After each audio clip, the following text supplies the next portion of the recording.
Hello viewers, আসসালামু আলাইকুম। সবাই কেমন আছেন? কল্পনাস ব্লগে সবাইকে স্বাগতম। আমি কল্পনা টাঙ্গাল থেকে বলছি। আজকে আরেকটি নতুন ভিডিও নিয়ে হাজির হয়ে গেলাম।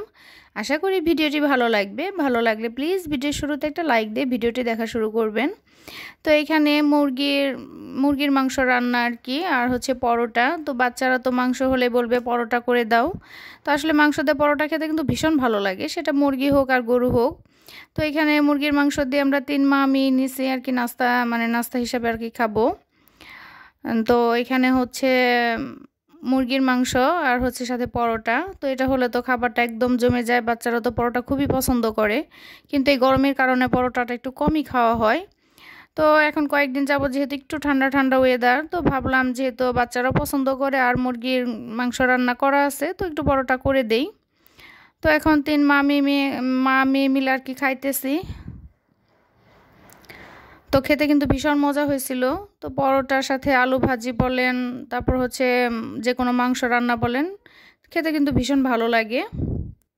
তার এখানে দেখেন আমার মেয়ে খাইতেছে। ছোট মেয়ের তো মাংস হলে কোনো কথাই নাই, সে তো মাংস খুবই পছন্দ করে। তার মুরগি হোক, গরু হোক, হাঁস হোক, কবুতর হোক, যেটাই হোক, তার মাংস খুবই পছন্দ। সে মাছ খেতেই চায় না। তো মাংস হলে সে ঘুরে ফিরে বলবে ক্ষুধা লাগছে। তো খাইতেছে আর বলতেছে যে আম্মু খুবই মজা হয়েছে। তো আপনাদের দেখেন এই ইয়াম্মি মানে লাইক দিতে বলতেছে, কমেন্ট করতে বলতেছে, আর বলতেছে খেতে ভীষণ মজা হয়েছে ইয়াম্মি। তো বাচ্চারা আসলে মাংস জিনিসটা খুব পছন্দ করে। তো আমার মনে হয় সব বাচ্চাদেরই প্রায় মাংসটা খুব পছন্দ। তো আমিও খাইতেছি, বড় মেয়ে খাইতেছে আর ছোট মেয়ে খাইতেছে। তো খাওয়া দাওয়া শেষ। আর এটা হচ্ছে শুক্রবারের ভিডিও, পরের দিনের আর কি। ওটা ছিল বৃহস্পতিবারের ভিডিও আর এটা শুক্রবারের ভিডিও।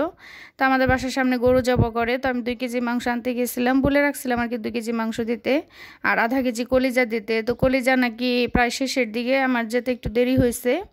তো 250 গ্রাম কলিজা দিছে আর 2.5 কেজি মাংস দিয়ে দিছে। বললো যে মাংসটা একটু বেশি নিয়ে যান। তো বললাম আচ্ছা দিয়ে দেন। তো এই 250 গ্রাম কলিজা দিয়ে আমি আমার হাজব্যান্ডের জন্য রোল পিঠা বানাবো অল্প করেই। আর ফেফড়াটা তো আমার বাচ্চারা ভীষণ পছন্দ করে, এর জন্য আমি সবসময় মাংস কিনতে গেলে ফেফড়াটা কিনি। তো আমার বাচ্চারা কিন্তু কলিজা খায় না, শুধু রোল পিঠা বানালে আর কি একটু খায়, কিন্তু রান্না করলে খায় না। তো আমি আধা কেজি কলিজা চাইছিলাম পিঠা বানাবো, তো আধা কেজি দিতে পারে নাই। তো 250 গ্রাম দিছে, এইটুকু দিয়ে পিঠা বানাবো। আর মাংসটা আর কি আজকে কিছুটা রান্না করে দেবো বাচ্চাদের, আর হচ্ছে রেখে দেবো, যেমন হাজব্যান্ড যেদিন আসবে সেদিন রান্না করব। তো এখানে কলিজাটাও আর কি করে নিছি, কলিজাটা কেটে নিলাম। এটা একটু গরম পানিতে ভাপ দিয়ে নিব, গরম পানিতে ভাপ দিয়ে আর কি পানিটা ফেলে দিয়ে ছোট ছোট করে কেটে নেব। এটা ভুনা করে আর কি রোল পিঠা বানাবো। তো এটা আসলে শুক্রবারের ভিডিও ছিল, তো আজকে ভয়েস দিয়ে ভিডিওটা ছাড়তে ছাড়তে মঙ্গলবার হয়ে গেছে, আর মঙ্গলবার অলরেডি আমার হাজব্যান্ড বাসায় চলে আসছে। তো সবাই দোয়া করবেন, আল্লাহর রহমতে এসে সেই সালামত আর কি বাসায় এসে পৌঁছাইছে। তো ভয়েসটা তো দিতেছি মঙ্গলবারে, ভিডিও করা ছিল শুক্রবারের। তো প্রতিদিনের ভিডিও তো আসলে করে করে প্রতিদিন ভয়েস দিয়ে ছাড়া যায় না। ভিডিও করাটা যতটা ইজি, ভয়েস দিয়ে ভিডিও ছাড়াটা তার চেয়ে অনেক কঠিন। তো ভিডিও করে রাখি যখন যতটুকু পারি আর কি, তো সময় সুযোগ বুঝে আপনাদের সাথে শেয়ার করা। তো আমার ভিডিওটি কেমন লাগে সেটা অবশ্যই কমেন্টের মাধ্যমে জানাবেন। তো এখানে আমি গরু মাংস রান্না করতেছি, তো অল্প করে রান্না করবো। আর যেহেতু শুক্রবার মানে তো স্পেশাল, দেখা যাচ্ছে বাচ্চাদের জন্য এটা সেটা করতেই হয়। তো আমি পোলাও রান্না করেছিলাম, সেটা আসলে অফ ক্যামেরায় করা হয়েছে, পরে যেটু ভিডিও করব সেটা আর করা হয় নাই। আর এখানে হচ্ছে কলিজাটা ছোট ছোট করে কেটে নিয়েছি, এটা ভাপ দিয়ে কিন্তু পানিটা ফেলে দিতে হবে। ফেলে দিয়ে তারপরে হচ্ছে আমি ছোট ছোট করে কেটে নিয়েছি। এখানে ছোট করে আলু দেব, এই বরবটি বলেন, তারপর হচ্ছে গাজর, এগুলো দিলেও ভালো লাগে। তো বাসায় ছিল না, ফ্রোজেন করা আছে। তো ভাবলাম যদি আমার হাজব্যান্ড পছন্দ না করে ফ্রোজেনটা, তো সেই জন্য না দিয়ে আমি শুধু আলু দিয়ে রোল পিঠা বানাইছি, সেটা আপনাদের সাথে শেয়ার করব। তো এখানে মাংসটা কষানো হয়ে গেছে। তো আমি তো আসলে রান্না করি আমার জায়ের ফ্ল্যাটে আর কি, মানে ফুফু শাশুড়ির রুমে। আমার যেহেতু সিলিন্ডার গ্যাস, তো যতটুকু আর কি পাশে থেকে রান্না করে নিয়ে আসা যায় ততটাই সাশ্রয় আর কি। আমরা গৃহিণীরা মেয়েরা তো আসলে সবসময় সাশ্রয়টাই খুঁজি, যে কি করলে সাশ্রয় হবে। তো এর জন্য আর কি। তো আমার মাংসটা কষানো হয়ে আসছে, এখানে একটু ঝোল দিয়ে দিব। তো আমি আসলে অফ ক্যামেরায় পোলাও রান্না করে দিছিলাম, তো এই পোলাওটা আসলে ভিডিও করতে ভুলেই গেছি। তো তো বললাম না পাশের ফ্ল্যাটে আর কি টানা হেঁচড়া করে রান্না, দেখা যাচ্ছে কখন যে রান্না করে নিয়ে আসছি ভুলেই গেছি। আর এত কাজের চাপ, মানে শুক্রবার মানে তো আসলে ডবল কাজ ডবল প্যারা। তো দেখা যাচ্ছে ওই দিনও ঘরের কিছু টুকটাক ফুল টুল ধুয়ে দেওয়া হয়েছে, কাপড় চোপড় ভিজানো হয়েছে। তো এই টুকটাক কাজ করতে করতে দেখা যায় কখন যে ভিডিও করতে ওটা ভুলে গেছি, মনেই ছিল না। এডিট করার সময় দেখি যে আমি তো পোলাও রান্নাটা ভিডিওই করিনি, এমনকি বাচ্চাকে যে খেতে দিছি সেটাও ভিডিও করতে ভুলে গেছি। তো এখন এই হচ্ছে অবস্থা, দেখা যাচ্ছে ব্যস্ততা। আর এখন তো আল্লাহর রহমতে ব্যস্ত আমার আরও বেড়ে গেল, যেহেতু হাজব্যান্ড বাসায় আসছে। তো রেগুলার হয়তো বা ভিডিও দিতেও পারবো না। ভিডিও শ্যুট করা, ভয়েস দেওয়া, এডিট করা দেখা যাচ্ছে অনেক কঠিন একটা বিষয়। সেটা হচ্ছে হয়তো বা আমি রেগুলার করতে পারবো না, আর ভিডিও রেগুলার ছাড়তেও পারবো না। হয়তো বা আমার প্রিয় আপু ভাইয়াদের ভিডিও আমি দেখব, তো ছোট ছোট কমেন্ট করে, তো অনেক বড় করে কমেন্টও করতে পারবো না, জাস্ট ভিডিও চালু রেখে ছোট করে কমেন্ট করে দিতে হবে। যেহেতু এখন ব্যস্ততাটা বেশি, হাজব্যান্ড বাসায় আসছে, আবার দেখা যাচ্ছে ছোট মেয়ের পরীক্ষা, তো সংসারে কাজকর্ম, তো সব মিলে আসলে ওইরকম আসলে সময় পাওয়া যাবে না। তো এই ব্যস্ততার মাঝেও চেষ্টা করব আমার প্রিয় আপু ভাইয়াদের ভিডিওগুলো আমি দেখার। তো ভিডিও দেখব, ছোট করে কমেন্ট করব, বিশ্বাস করবেন যে আমি ফুল ওয়াচ করি, এটা আমার বিশ্বাস যে সব আপু ভাইয়েরা বিশ্বাস করবে। তো এখানে দেখেন এক গাদা কাপড়, তো শুক্রবার মানেই তো এক গাদা কাপড় ভিজাতে হবে, ঘর বাড়ি ঝাড়া মোছা, আবার স্পেশাল রান্না। আর আজকে আমি 4টা পাপোশ ভিজাবো, 2 রুমের 2টা আর 2 বাথরুমের সামনে 2টা পাপোশ ভিজিয়ে রাখবো, চাদর ভিজিয়ে রাখবো। আর হচ্ছে কিছু হালকা পাতলা আমার বোরকা কাপড়, এগুলো হেল্পিং হ্যান্ড আপা যেও নিয়ে এসে ধুয়ে ছাদে দিয়ে দিবে। আর আমি করব হচ্ছে ফুলগুলা ধুবো, এগুলো আমি নিজে ওয়াশ করি, দেখা যাচ্ছে অনেক শখের জিনিস, এর জন্য আমি নিজে ওয়াশ করি। আর এখানে দেখেন বিছানাটা ঝেড়ে নিয়েছে পরিষ্কার করে। তো এই ফুলটা তো কিছুদিন আগে ধোয়া হয়েছে। আর ফুল ছাড়া আসলে ঘর ভালো লাগে না, যত ফার্নিচার দিয়ে সাজায় না কেন, কোনায় কোনায় ফুল। যদিও এই প্লাস্টিকের ফুলগুলো কিন্তু খুব একটা টাকা লাগে না, অল্প টাকায়, তারপরে আমার ঘরে থাকলে খুব ভালো লাগে। আমার প্রিয় আপুদের ঘরে কত সুন্দর ফুল, আমার দেখি ভীষণ ভালো লাগে। প্লাস্টিক হোক আর অরিজিনাল হোক সেটা বিষয় না, আমার কাছে ফুল মানেই ভালো লাগা। তো দেখেন ফুল নাই, ঘরটা মনে খালি খালি, কি জানি আমার ঘরে নাই এরকমটা মনে হচ্ছে। আসলে ফুলগুলা অনেক নোংরা হয়েছে। আর আমার হাজব্যান্ডের যেহেতু ডাস্ট অ্যালার্জি সমস্যা আছে, তো উনি আসার আগে আমি চেষ্টা করছি যে পুরো ঘরটা ক্লিন করতে, যেমন আপাকে দিয়ে জানালা দরজা ফ্যান যত কিছু আছে সব মুছে ফেলছি।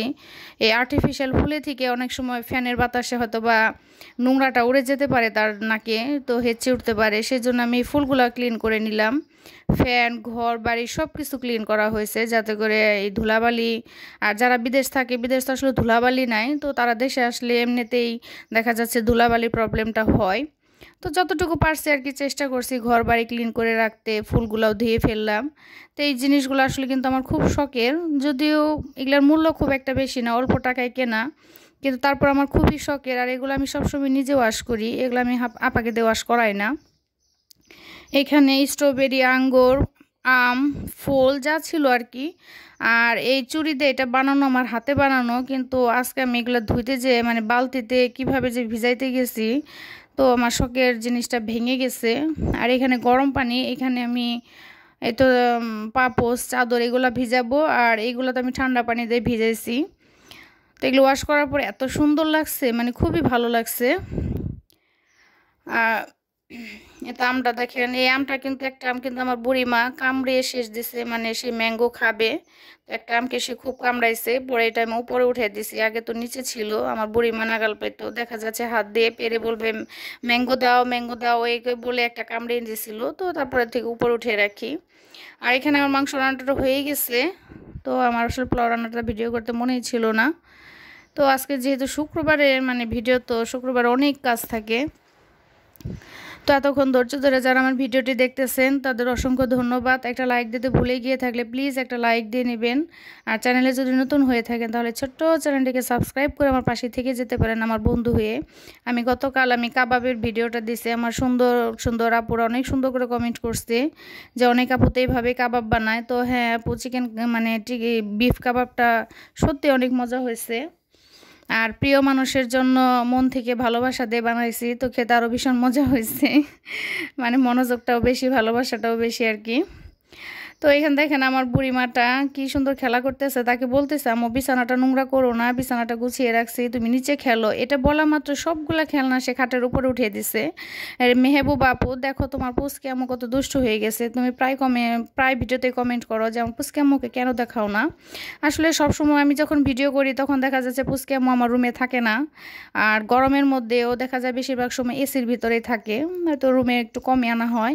আর আমার রুমের এসিটা যেহেতু বেডরুমে দেওয়া, আর এটা হচ্ছে টিভির রুমে, আসলে বলবে আম্মু সিকি মাটোর দাও, মানে একটা কার্টুন ওর খুব পছন্দ। তো আসা মাত্র তার জন্য কার্টুনটা চালু দিয়ে দিতে হয়, সে কার্টুন দেখবে আর এই রুমে খেলা করবে আর বলবে আম্মু এসিটা দাও, এসিটা দাও। আমার তো এই রুমে এসি নাই, কিন্তু ও তো বাচ্চা মানুষ, তো সেটা বোঝে না, ও ভাবে সব রুমে এসি আছে, কারণ ওদের তিনটা রুমে এসি আছে, তো ভাবে যে আম্মুর রুমেও এসি আছে। তো এই রুমে তো আসলে এসি নাই। তো এখানে ফ্যানের বাতাসে খেলতেছে, করতেছে, বলতেছে নিচে খেলো, সে বারবার উপরে উঠাইতেছে। আর এই তো আমার ফুলগুলা ধোয়া শেষ, দেখেন কত চকচকা হয়েছে, এগুলো ছাদে দেওয়া হয়েছিল, ছাদ থেকে আনা হয়েছে। এখন আমি ফুলগুলা গুছাবো, সেটার ভিডিও করা হয় নাই, তাহলে ভিডিওটা অনেক বড় হয়ে যায়। তো আমার প্রিয় আপু ভাইয়েরা সবাই ভালো থাকবেন, আমাদের জন্য দোয়া করবেন, আর সুন্দর সুন্দর কমেন্ট করেন, সেই জন্য আরেকটা ভিডিও বানাতে অনেকটা উৎসাহিত হয়। যদিও ভিডিওতে ভিউজ হয় না, ওইরকম লাইক হয় না, তারপরেও আপনাদের কমেন্টের জন্য ভিডিও করা। সবাই ভালো থাকবেন, খুদা হাফেজ।